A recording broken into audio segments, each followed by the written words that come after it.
What is up, guys? Welcome back. I'm Kevin Crates. This is the channel where we go over a bit of crypto news followed by 5 charts every day. Today we're looking at Bitcoin, Ethereum, SLP, ADA, and AXS.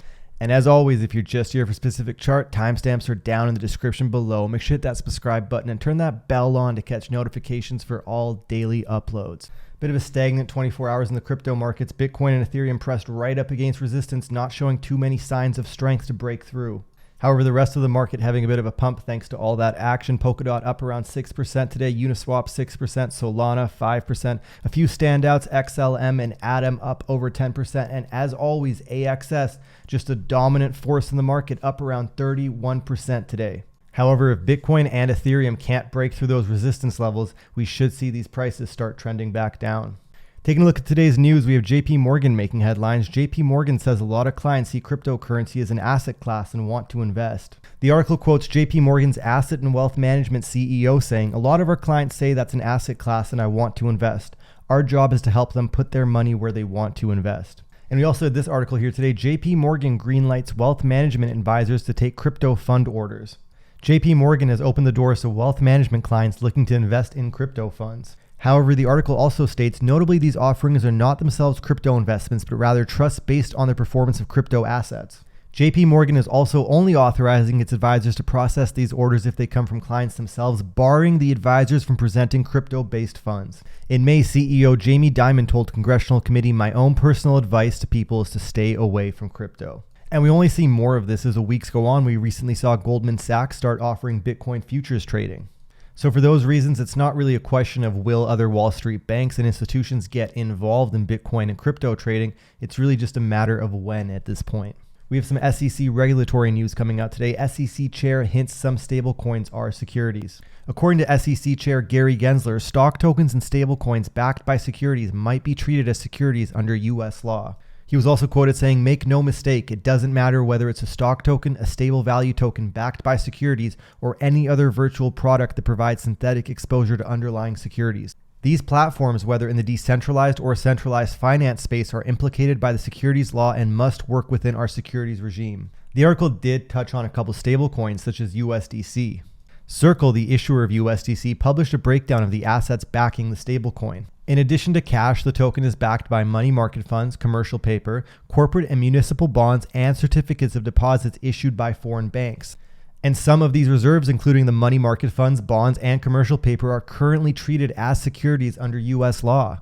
It also touched on Tether, saying Tether, the issuer of the world's largest stablecoin, USDT, has also said its reserves include investments in commercial paper and corporate bonds. Gensler was quoted saying, though, "I think you could easily craft a stablecoin that meets a test that says, no, this is not a security." I think it'll be interesting to see how this plays out because some of the criticisms, especially against stock tokens, I actually personally do agree with. And as far as stablecoins go, I don't think regulation is a bad thing in that space either, because at least at the end of the day, it gives a little bit more security to the holders of those stablecoins. Now, that doesn't mean that I think stablecoins should be taxed as securities. However, I would like to see a little bit more security and regulation when it comes to the stablecoin space. Because at the end of the day, stablecoins are where we keep our money in the crypto space when the market is too volatile and in a risk-off environment. And that's why I don't think it's a bad thing to have more regulation in the one spot in the crypto space where we all expect our money to be safe and secure at all times. We had a very interesting XRP related article from Visa. Visa to acquire cross-border payments fintech currency cloud. Visa officially announced on Thursday that it had signed a definitive agreement to acquire Currency Cloud, a fintech platform supporting 500 banking technology clients across more than 180 countries. Here's where the article gets interesting. The acquisition comes shortly after Currency Cloud entered a partnership with Ripple, a major cryptocurrency company behind the XRP token. Currency Cloud officially announced its collaboration with Ripple in early July in order to explore new mechanisms for cross-border transactions, particularly focusing on jurisdictions where regulations restrict opportunities for small and mid-sized enterprises. And we see a lot of articles about Visa and MasterCard very interested and very involved in the crypto space. But to see them acquire a company that has recently partnered with Ripple is huge for XRP, in my opinion. I personally own a bit of XRP, and I will be holding XRP until we see how the XRP story plays out. But this was a very interesting article, so we're going to be keeping a close eye on this. And we had NFTs in the news again. Zed Run developer raises $20 million. And if you're not familiar with Zedrun, this is a live Zedrun racehorse behind me on their website at the moment. Zedrun is an NFT virtual horse racing platform. Some of these horses go for hundreds to thousands of dollars. You can breed them, you can trade them, you can win money racing them. And Zedrun is just another example of one of the many NFT projects that are paving the way and opening the doors for the future of NFT gaming. Looking at Bitcoin's daily chart, let's turn our notes on from before, and you can see it's still stuck in this trend line. And this daily candle that's forming is showing a bit of a sign of reversal. Now that candle is not closed yet, but we'll see how this goes. I'm still capping this push around here. I don't think it's going to get much higher than that. Stochastic RSI is low on the daily, but it's high on the 4 hour and high on the 3 hour. So as far as that goes, when it comes to the 1 day, it is scooping up, but it may run into resistance right along here. So I'm still expecting prices to trend down lower. Let's take a quick look at the Ichimoku chart. Looking at Bitcoin's daily Ichimoku chart, if we zoom in here and turn our notes on from yesterday, you can see it's pretty much hitting those price targets that we talked about. Sorry for the mess, guys. Around here, 32.9, we talked about that being the cap. And if you look on the 4 hour, you can get another look at why it came into this cloud, hit that price target of around 32.9. That's not the right one right there. 32.9, capped out. It's trying to push back up and it's already losing steam. That is a very bearish setup right here that it's losing steam. It still does manage to have the lagging span here, baseline down there, conversion line there. So it still could push up in price. It kind of depends how these next few hours go. If it can manage to get above 32.9, so technically 33, things could get a little bullish, but I don't expect that to happen. Price action has been very weak. We've been seeing that all across the market.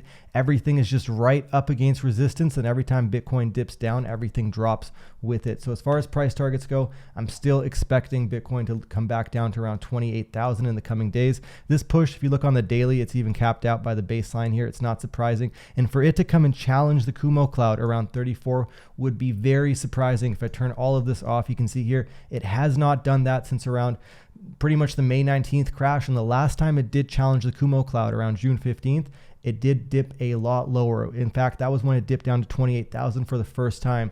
So another rejection around the Kumo cloud may push prices into the 20Ks. And if we look at the 1 week chart, we've been talking about this here for a while, that it is approaching the Kumo cloud. It is showing a bit of upward pressure. That's not surprising as prices approach the Kumo cloud. But in my opinion, it's only a matter of time before Bitcoin enters the cloud. And as far as price targets go, once that happens, I'd start looking at the mid 20,000s. But currently, when it comes to this dip, I'm kind of capping it around 28,000. And then I expect to see a small rebound. What happens from there kind of depends on what Ethereum does with the London hard fork and how the market moves around that time. But for the time being, I'm still expecting Bitcoin in terms of price targets. If it can get above 34,000, it may be able to get bullish, but anything other than that, it's headed back down to around 28,000 in my opinion.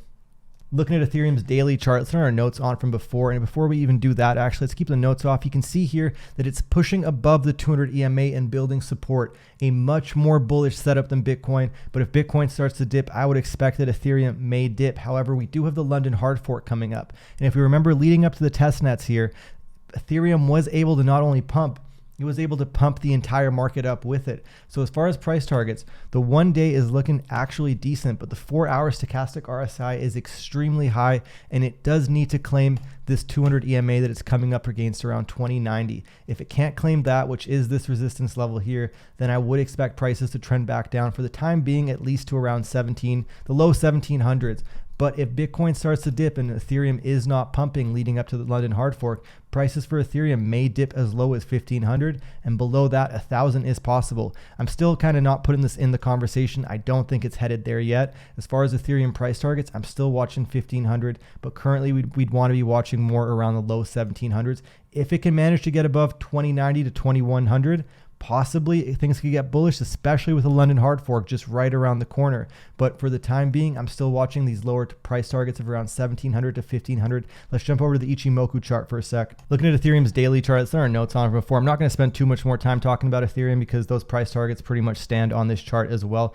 If it can manage to get above 2150, that would be pretty crazy. We talked about that yesterday, that Bitcoin and Ethereum have not been inside the Kumo cloud since the May 19th crash, let alone really given it a good challenge.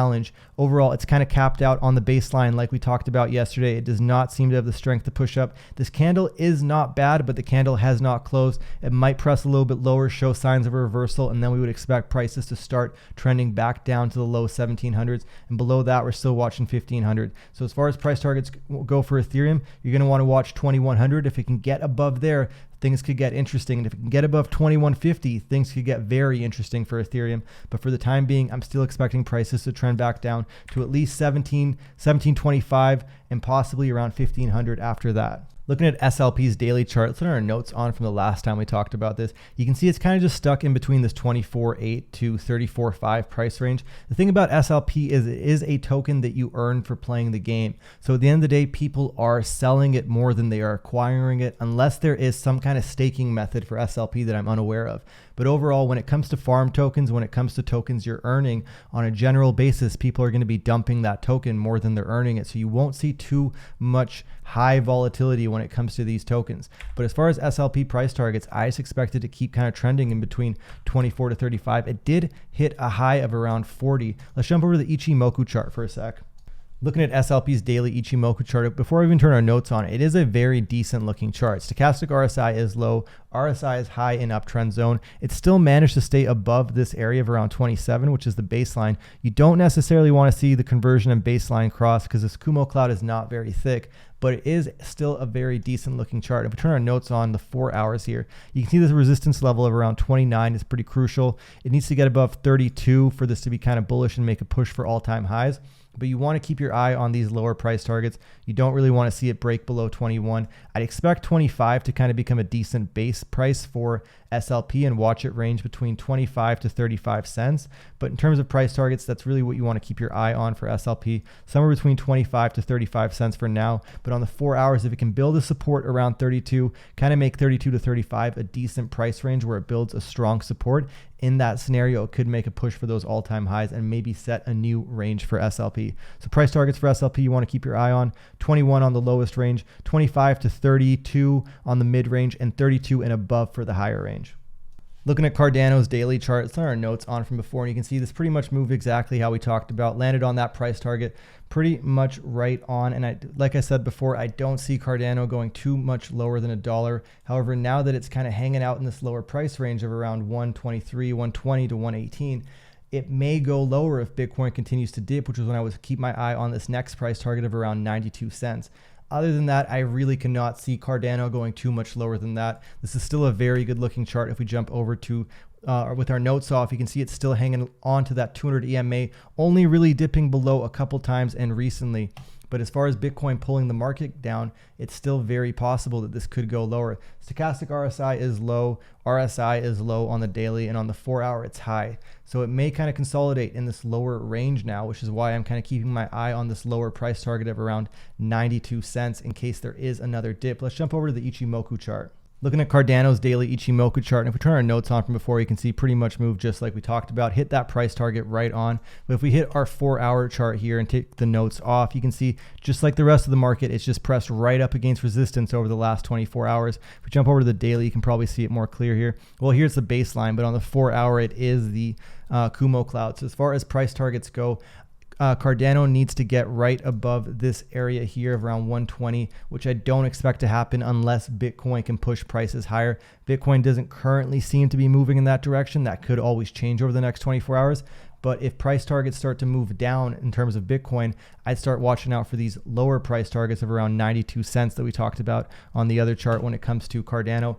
Anything below that would really surprise me. I don't even expect ADA to really go too far below $1. But if it does, I kind of keep my eye on that 92 cent price range. So price targets for Cardano are around 92 to $1. And as far as resistance goes, you want to see it get above 120, build support, and push up from there. Looking at AXS's daily chart, if we turn our notes on from before, it is moving just like we've been talking about, and I'm not surprised.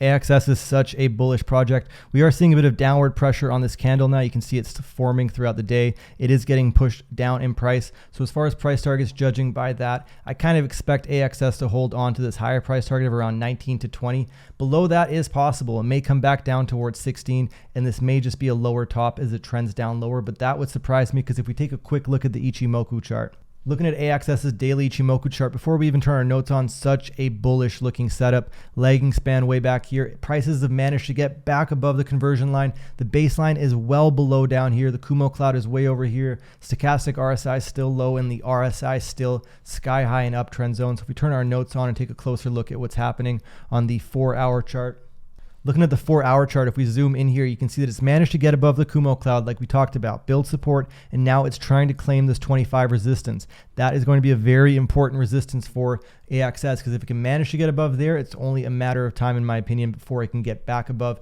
29 and push all-time highs. Stochastic RSI is pretty high on the 4-hour, and if we zoom in here, you can see that reversal candle on the 4-hour. So I wouldn't be too surprised to see prices trend back down to around 22.5. If it drops below there, you kind of want to watch the bottom of this cloud. It may pull down to around 21. Somewhere between $19 to $20 I think will at the very least hold if AXS is pulled down by Bitcoin's price action in the event of a crash.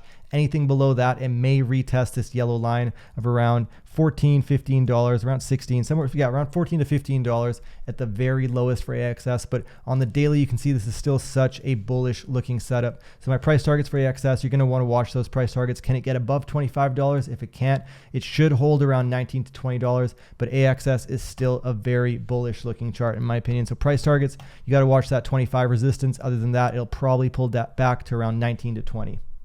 All right, folks, that's all for today. If there's any charts you want to look at in the future, leave it down in the comments below. Make sure you give this video a thumbs up, hit that subscribe button, turn that bell on to catch notifications for all daily uploads. If you're not following me on Twitter, KevinCrates_ on Twitter. I'm extremely active on there. Anytime you tweet at me, I will always tweet back at you.